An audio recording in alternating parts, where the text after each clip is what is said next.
नमस्कार। मुंशी प्रेमचंद की कहानी खून सफेद समाज में व्याप्त स्वार्थ, रिश्तों की विडंबना और मानवीय संवेदनाओं की सच्चाई को उजागर करती है। यह कहानी पारिवारिक रिश्तों में लालच और आत्मकेंद्रितता के कारण उत्पन्न होने वाले संघर्षों और उनके परिणामों को दर्शाती है। प्रेमचंद की लेखनी में समाज के उन पहलुओं को बखूबी चित्रित किया गया है जहां खून के रिश्ते भी स्वार्थ और धन की लालसा के सामने फीके पड़ जाते हैं। कहानी का पात्र जीवन की वास्तविकता का प्रतीक है, जो रिश्तों के बदलते रंग और इंसानी स्वभाव की गहराई को सामने लाता है।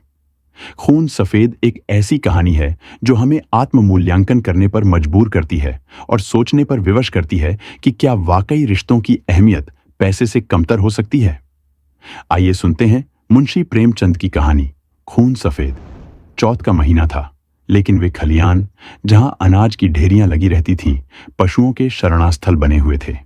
जहां घरों से फाग और बसंत का आलाप सुनाई पड़ता, वहां आज भाग्य का रोना था। सारा चौमासा बीत गया, पानी की एक बूंद न गिरी।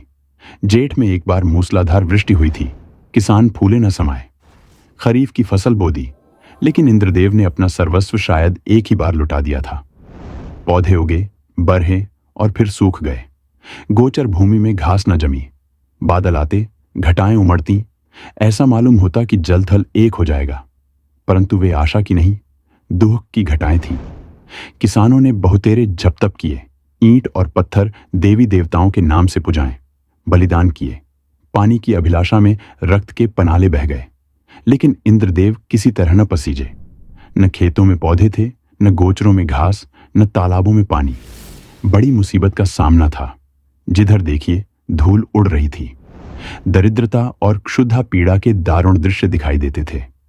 लोगों ने पहले तो गहने और बर्तन गिरवी रखे और अंत में बेच डाले। फिर जानवरों की बारी आई और अब जीविका का अन्य कोई सहारा न रहा। तब जन्मभूमि पर जान देने वाले किसान बाल बच्चों को लेकर मजदूरी करने निकल पड़े। अकाल पीड़ितों की सहायता के लिए कहीं कहीं सरकार की सहायता से काम खुल गया था। बहुतेरे वहीं जाकर जमे। जहां जिसको सुविधा हुआ, वह उधर ही जा निकला। संध्या का समय था। जादू राय थका मादा आकर बैठ गया और स्त्री से उदास होकर बोला, दरखास्त नामंजूर हो गई। यह कहते कहते वह आंगन में जमीन पर लेट गया। उसका मुख पीला पड़ रहा था और आंतें सिकुड़ी जा रही थीं। आज 2 दिन से उसने दाने की सूरत नहीं देखी। घर में जो कुछ विभूति थी, गहने कपड़े, बर्तन भाड़े, सब पेट में समा गए। गांव का साहूकार भी पतिव्रता स्त्रियों की भांति आंखें चुराने लगा। केवल तकाबी का सहारा था, उसी के लिए दरखास्त दी थी, लेकिन आज वह भी नामंजूर हो गई। आशा का झिलमिलाता हुआ दीपक बुझ गया। देवकी ने पति को करुण दृष्टि से देखा। उसकी आंखों में आंसू उमड़ आए। पति दिन भर का थका मादा घर आया है, उसे क्या खिलाए। लज्जा के मारे वह हाथ पैर धोने के लिए पानी भी न लाई।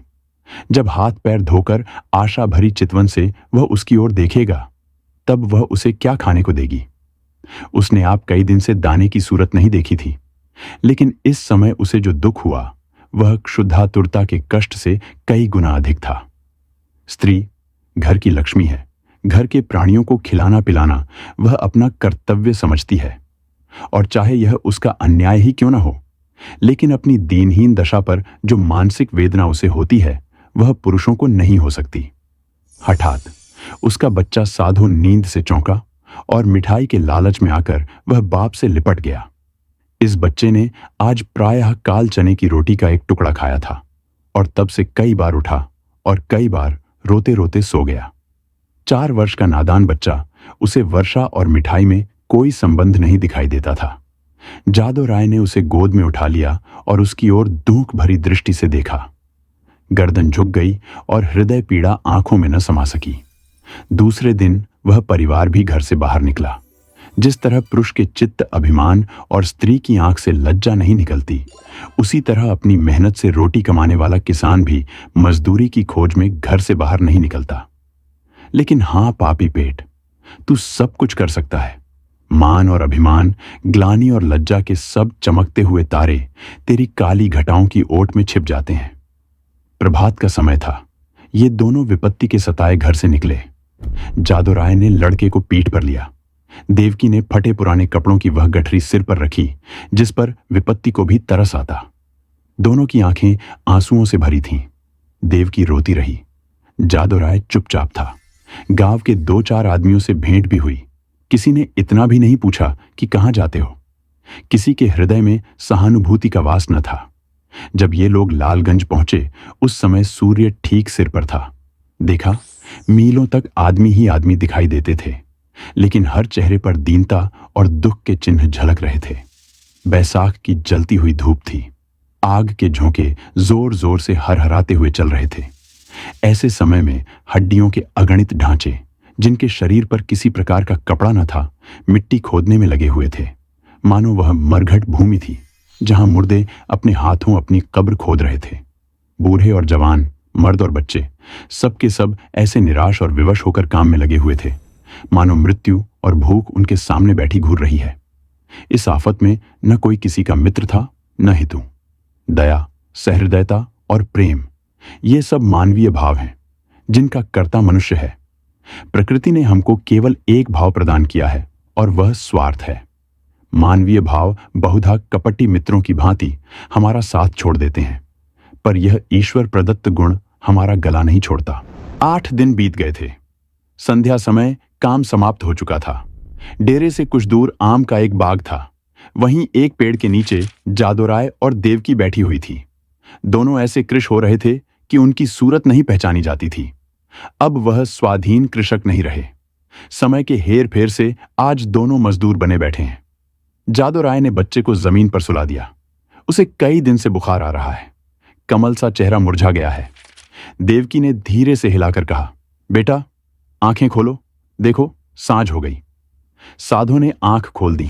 बुखार उतर गया था। बोला, क्या हम घर आ गए मां? घर की याद आ गई। देवकी की आंखें डबडबा आईं। उसने कहा, नहीं बेटा, तुम अच्छे हो जाओगे तो घर चलेंगे। उठकर देखो कैसा अच्छा बाग है। साधु मां के हाथों के सहारे उठा और बोला, मां, मुझे बड़ी भूख लगी है, लेकिन तुम्हारे पास तो कुछ नहीं है। मुझे क्या खाने को दोगी?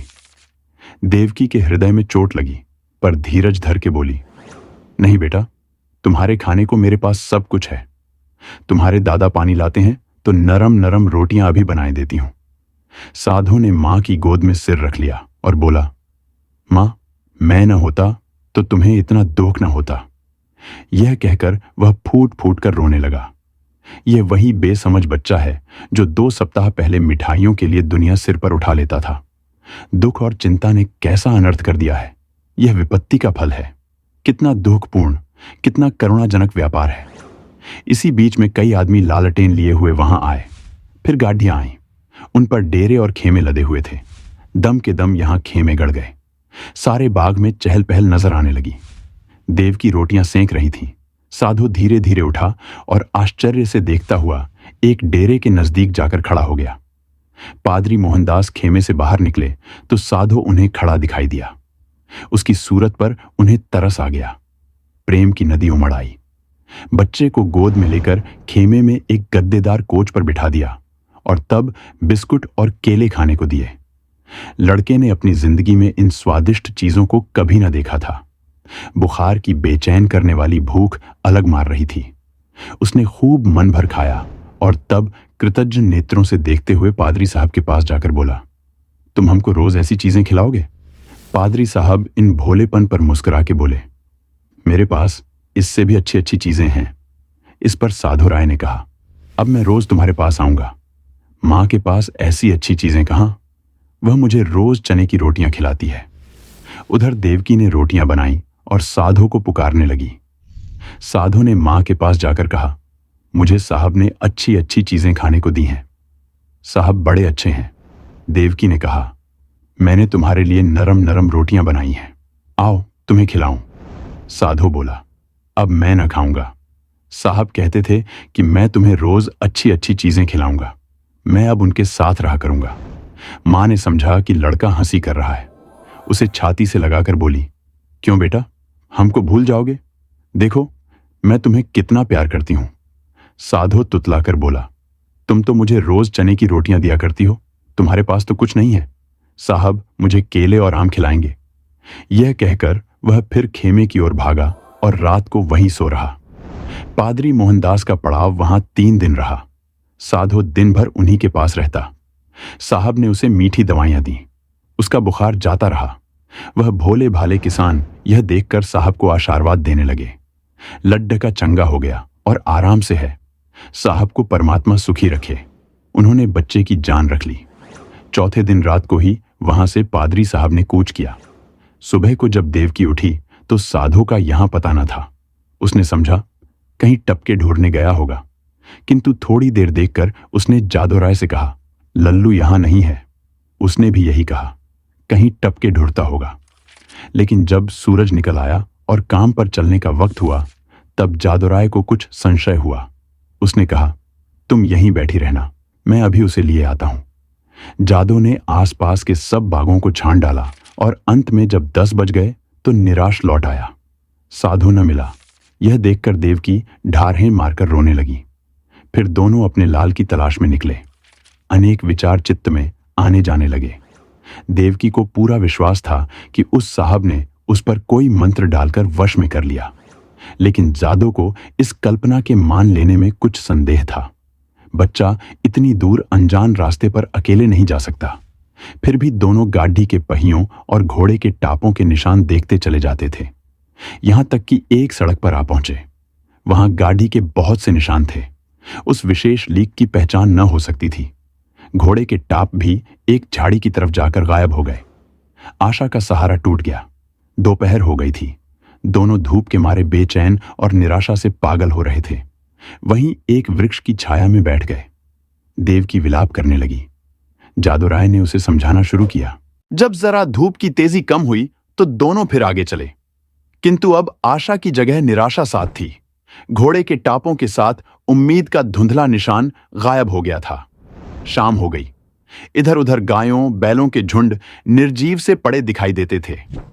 ये दोनों दुखिया हिम्मत हारकर एक पेड़ के नीचे टिक रहे। उसी वृक्ष पर मैने का एक जोड़ा बसेरा लिए हुए था।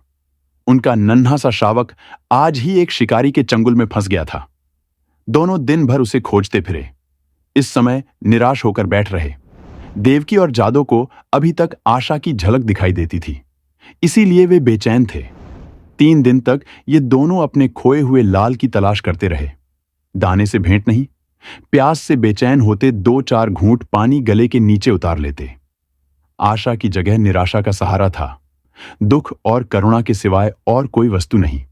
किसी बच्चे के पैर के निशान देखते तो उनके दिलों में आशा तथा भय की लहरें उठने लगती थीं, लेकिन प्रत्येक पग उन्हें अभीष्ट स्थान से दूर लिए जाता था। इस घटना को हुए 14 वर्ष बीत गए। इन 14 वर्षों में सारी काया पलट गई। चारों ओर राम राज्य दिखाई देने लगा। इंद्रदेव ने कभी उस तरह अपनी निर्दयता न दिखाई और न जमीन ने ही। उमड़ी हुई नदियों की तरह अनाज से ढेकियां भरी चलीं। उजड़े हुए गांव बस गए। मजदूर किसान बन बैठे और किसान जायदाद का तलाश में दौड़ने लगे। वही चैत के दिन थे। खलियानों में अनाज के पहाड़ खड़े थे। भाट और भिखमंगे किसानों की बरती के तराने गा रहे थे। सुनारों के दरवाजे पर सारे दिन और आधी रात तक गाहकों का जमघट लगा रहता था। दर्जी को सिर उठाने की फुर्सत न थी। इधर उधर दरवाजों पर घोड़े हिनहिना रहे थे। देवी के पुजारियों को अजीर्ण हो रहा था। जादूराय के दिन भी फिरे। घर पर छप्पर की जगह खपरेल हो गया है। दरवाजे पर अच्छे बैलों की जोड़ी बंधी हुई है। वह अब अपनी बहली पर सवार होकर बाजार जाया करता है। उसका बदन अब उतना सुडौल नहीं है। पेट पर इस सुदशा का विशेष प्रभाव पड़ा है और बाल भी सफेद हो चले हैं। देवकी की गिनती भी गांव की बूढ़ी औरतों में होने लगी है। व्यावहारिक बातों में उसकी बड़ी पूछ हुआ करती है। जब वह किसी पड़ोसिन के घर जाती है तो वहां की बहुएं भय के मारे थरथराने लगती हैं। उसके कटु वाक्य और तीव्र आलोचना की सारे गांव में ढाक बंधी हुई है। महीन कपड़े अब उसे अच्छे नहीं लगते, लेकिन गहनों के बारे में वह उतनी उदासीन नहीं है। उनके लिए जीवन का दूसरा भाग इससे कम उज्जवल नहीं है। उनकी 2 संतानें हैं। लड़का माधो सिंह अब खेती-बाड़ी के काम में बाप की मदद करता है। लड़की का नाम शिवगौरी है। वह भी मां को चक्की पीसने में सहायता दिया करती है और खूब गाती है। बर्तन धोना उसे पसंद नहीं, लेकिन चौका लगाने में निपुण है। गुड़ियों के ब्याह करने से उसका जी कभी नहीं भरता। आए दिन गुड़ियों के विवाह होते रहते हैं। हाँ, इनमें किफायत का पूरा ध्यान रहता है। खोए हुए साधु की याद अभी बाकी है। उसकी चर्चा नित्य हुआ करती है और कभी बिना रुलाए नहीं रहती। देवकी कभी कभी सारे दिन उस लाडले बेटे की सुध में अधीर रहा करती है। सांझ हो गई थी। बैल दिन भर के थके मादे सिर झुकाए चले आते थे। पुजारी ने ठाकुर द्वारे में घंटा बजाना शुरू किया। आजकल फसल के दिन है, रोज पूजा होती है। जादू राय खाट पर बैठे नारियल पी रहे थे। शिवगौरी रास्ते में खड़ी उन बैलों को कोस रही थी जो उसके भूमिस्थ विशाल भवन का निरादर करके उसे रौंदते चले जाते थे। घड़ियाल और घंटे की आवाज सुनते ही जादू राय भगवान का चरणामृत लेने के लिए उठे ही थे कि उन्हें अकस्मात एक नव युवक दिखाई पड़ा जो भूंकते हुए कुत्तों को दुत्कारता बाइसिकल को आगे बढ़ाता हुआ चला आ रहा था। उसने उनके चरणों पर अपना सिर रख दिया। जादू राय ने गौर से देखा और तब दोनों एक दूसरे से लिपट गए। माधो भौंचक होकर बाइसिकल को देखने लगा। शिवगौरी रोती हुई घर में भागी और देवकी से बोली, दादा को साहब ने पकड़ लिया है। देवकी घबराई हुई बाहर आई। साधु उसे देखते ही उसके पैरों पर गिर पड़ा। देवकी से छाती से लगाकर रोने लगी। गांव के मर्द, औरतें और बच्चे सब जमा हो गए। मेला सा लग गया। साधु ने अपने माता पिता से कहा, मुझ अभागे से जो कुछ अपराध हुआ हो उसे क्षमा कीजिए। मैंने अपनी नादानी से स्वयं बहुत कष्ट उठाए और आप लोगों को भी दुख दिया, लेकिन अब मुझे अपनी गोद में लीजिए। देवकी ने रोकर कहा, जब हमको छोड़कर भागे थे तो हम लोग तुम्हें 3 दिन तक बेदाना पानी के ढूंढते रहे, पर जब निराश हो गए तब अपने भाग्य को रोकर बैठ रहे। तब से आज तक कोई ऐसा दिन न गया कि तुम्हारी सुधि न आई हो। रोते रोते एक युग बीत गया। अब तुमने खबर ली है। बताओ बेटा, उस दिन तुम कैसे भागे और कहां जाकर रहे? साधु ने लज्जित होकर उत्तर दिया, माताजी, अपना हाल क्या कहूं। मैं पहर रात रहे आपके पास से उठकर भागा। पादरी साहब के पड़ाव का पता शाम ही को पूछ लिया था। बस पूछता हुआ उनके पास दोपहर को पहुंच गया। साहब ने मुझे पहले समझाया कि अपने घर लौट जाओ, लेकिन जब मैं किसी तरह राजी न हुआ तो उन्होंने मुझे पूना भेज दिया। मेरी तरह वहां सैकड़ों लड़के थे। वहां बिस्कुट और नारंगियों का भला क्या जिक्र। जब मुझे आप लोगों की याद आती मैं अक्सर रोया करता, मगर बचपन की उम्र थी, धीरे धीरे उन्हीं लोगों से हिल मिल गया। हां, जब से कुछ होश हुआ है और अपना पराया समझने लगा हूं, तब से अपनी नादानी पर हाथ मलता रहा हूं। रात दिन आप लोगों की रट लगी हुई थी। आज आप लोगों के आशीर्वाद से यह शुभ दिन देखने को मिला। दूसरों में बहुत दिन काटे, बहुत दिनों तक अनाथ रहा। अब मुझे अपनी सेवा में रखिए, मुझे अपनी गोद में लीजिए। मैं प्रेम का भूखा हूं। बरसों से मुझे जो सौभाग्य नहीं मिला वह अब दीजिए। गांव के बहुत से बुढ़े जमा थे। उनमें से जगत सिंह बोले, तो क्यों बेटा, तुम इतने दिनों तक पादरियों के साथ रहे, उन्होंने तुमको भी पादरी बना लिया होगा? साधु ने सिर झुकाकर कहा, जी हां, यह तो उनका दस्तूर है। जगत सिंह ने जादोराय की तरफ देखकर कहा, यह बड़ी कठिन बात है। साधु बोला, बिरादरी, मुझे जो प्रायश्चित बतलाएगी मैं उसे करूंगा। मुझसे जो कुछ बिरादरी का अपराध हुआ है, नादानी से हुआ है, लेकिन मैं उसका दंड भोगने के लिए तैयार हूं। जगत सिंह ने फिर जादोराय की तरफ कनखियों से देखा और गंभीरता से बोले, हिंदू धर्म में ऐसा कभी नहीं हुआ है। यूं तुम्हारे माँ बाप तुम्हें अपने घर में रख लें, तुम उनके लड्डच के हो, मगर बिरादरी कभी इस काम में शरीक न होगी। बोलो जादोराय, क्या कहते हो? कुछ तुम्हारे मन की भी तो सुन लें। जादोराय बड़ी दुविधा में था। एक ओर तो अपने प्यारे बेटे की प्रीति थी, दूसरी ओर बिरादरी का भय मारे डालता था। जिस लड़के के लिए रोते रोते आंखें फूट गईं, आज वही सामने खद्दा आंखों में आंसू भरे कहता है, पिताजी, मुझे अपनी गोद में लीजिए। और मैं पत्थर की तरह अचल खद्दा हूं। शोक, इन निर्दयी भाइयों को किस तरह समझाऊं? क्या करूं, क्या ना करूं? लेकिन मां की ममता उमड़ आई।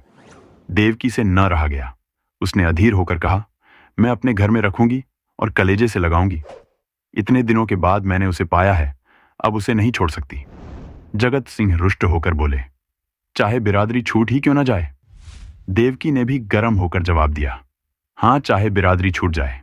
लड़ ढाश के वालों ही के लिए आदमी बिरादरी की आड़ पकड़ दाता है। जब लड़का न रहा तो भला बिरादरी किस काम आएगी। इस पर कई ठाकुर लाल लाल आंखें निकालकर बोले, ठाकुराइन, ठकुराइन बिरादरी की तो खूब मर्यादा करती हो। लड़का चाहे किसी रास्ते पर जाए, लेकिन बिरादरी चूं तक न करे। ऐसी बिरादरी कहीं होगी। हम साफ साफ कह देते हैं कि अगर यह लड़का तुम्हारे घर में रहा तो बिरादरी भी बता देगी कि वह क्या कर सकती है। जगत सिंह कभी कभी जादो राय से रुपये उधार लिया करते थे।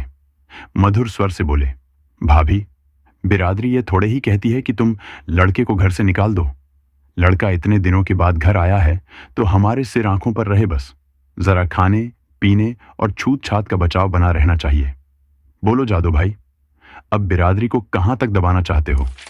जादो राय ने साधु की तरफ करुणा भरे नेत्रों से देखकर कहा, बेटा, जहां तुमने हमारे साथ इतना सलूक किया है वहां जगत भाई की इतनी कहा और मान लो। साधु ने कुछ तीक्ष्ण शब्दों में कहा, क्या मान लूं? यह कि अपनों में गैर बनकर रहूं, अपमान सहूं, मिट्टी का घड़ा भी मेरे छूने से अशुद्ध हो जाए। न, यह मेरा किया ना होगा। इतनी निर्लज्ज नहीं। जादो राय को पुत्र की यह कठोरता अप्रिय मालूम हुई। वे चाहते थे कि इस वक्त बिरादरी के लोग जमा हैं, उनके सामने किसी तरह समझौता हो जाए। फिर कौन देखता है कि हम उसे किस तरह रखते हैं। चिढ़कर बोले, इतनी बात तो तुम्हें माननी ही पड़ेगी। साधु राय इस रहस्य को न समझ सका। बाप की इस बात में उसे निष्ठुरता की झलक दिखाई पड़ी। बोला, मैं आपका लड़का हूं, आपके लड़के की तरह रहूंगा। आपके भक्ति और प्रेम की प्रेरणा मुझे यहां तक लाई है। मैं अपने घर में रहने आया हूं। अगर यह नहीं है तो इसके सिवा मेरे लिए इसके और कोई उपाय नहीं है कि जितनी जल्दी हो सके यहां से भाग जाऊं। जिनका खून सफेद है उनके बीच में रहना व्यर्थ है। देवकी ने रोकर कहा, लल्लू, मैं अब तुम्हें न जाने दूंगी। साधु की आंखें भर आईं, पर मुस्कुराकर बोला, मैं तो तुम्हारी थाली में खाऊंगा। देवकी ने उसे ममता और प्रेम की दृष्टि से देखकर कहा, मैंने तो तुझे छाती से दूध पिलाया है, तू मेरी थाली में खाएगा तो क्या? मेरा बेटा ही तो है, कोई और तो नहीं हो गया। साधु इन बातों को सुनकर मतवाला हो गया। इनमें कितना स्नेह, कितना अपनापन था। बोला, मां, आया तो मैं इसी इरादे से था कि अब कहीं न जाऊंगा, लेकिन बिरादरी ने मेरे कारण यदि तुम्हें जातिच्युत कर दिया तो मुझसे न सका जाएगा। मुझसे इन गवारों का कोरा अभिमान न देखा जाएगा। इसलिए इस वक्त मुझे जाने दो। जब मुझे अवसर मिला करेगा तो तुम्हें देख जाया करूंगा। तुम्हारा प्रेम मेरे चित्त से नहीं जा सकता, लेकिन यह असंभव है कि मैं इस घर में रहूं और अलग खाना खाऊं, अलग बैठूं। इसके लिए मुझे क्षमा करना। देवकी घर में से पानी लाई। साधु मुंह धोने लगा।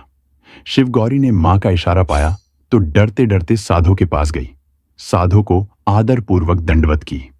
साधु ने पहले उन दोनों को आश्चर्य से देखा, फिर अपनी मां को मुस्कुराते देख समझ गया। दोनों लड्डैचकों को छाती से लगा लिया और तीनों भाई बहन प्रेम से हंसने खेलने लगे। मां खड़ी यह दृश्य देखती थी और उमंग से फूली न समाती थी। जलपान करके साधु ने बाइसिकल संभाली और मां बाप के सामने सिर झुकाकर चल खड़ा हुआ। वहीं जहां से तंग होकर आया था, उसी क्षेत्र में जहां अपना कोई न था। देवकी फूट फूट कर रो रही थी और जादो राय आंखों में आंसू भरे, हृदय में एक ऐंठन सी अनुभव करता हुआ सोचता था, हाय मेरे लाल, तू मुझसे अलग हुआ जाता है। ऐसा योग्य और होनहार लड़का हाथ से निकला जाता है, और केवल इसलिए कि अब हमारा खून सफेद हो गया। फिर मिलते हैं इसी तरह की किसी कहानी के साथ। धन्यवाद।